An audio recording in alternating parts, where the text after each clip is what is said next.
חברים, במיוחד בשבילכם, אני מצלם את החרמון, יום שבת, השעה 2.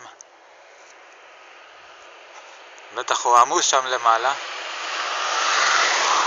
אני לא עולה, יש לי קצת דלקת חניכיים, קר לי, וזה לא נראה לי טוב.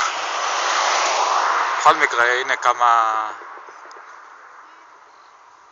דקות של וידאו שיראה לכם איך זה נראה מאצלנו פה בקריית שמונה, וקצת גם את הסביבה היפה שלנו בגליל העליון.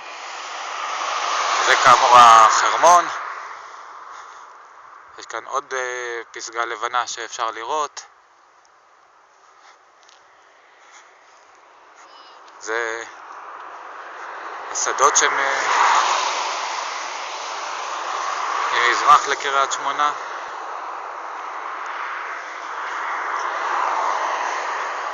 אלו הם הרי נפתלי, רכס רמים. יש שם את הרכבל. מהאזור הזה לא ממש רואים את קריית שמונה, אולי חלקים קטנים שלה פה. קצת אזור תעשייה, שם יש מנחת שמקווים כולם שהוא יתחיל לעבוד שוב.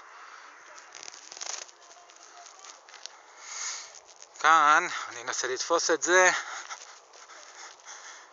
יש טיילת שאורכה כ5 קילומטר הלוך ושוב. אחלה מסלול הליכה. רואים, בטבע, פתוח, נקי, שקט, אפשר לתפוס ראש, יש פינות ישיבה בדרך, פשוט תענוג. אז הנה, שווה לבוא לכאן רק בשביל לעשות את המסלול הזה, אם לא משהו אחר. רואים, יש פה אנשים שחנו ויוצאים, חלק באופניים, חלק ברגל. אוקיי, זה מסכם את העסק הזה, מקווה שתהנו.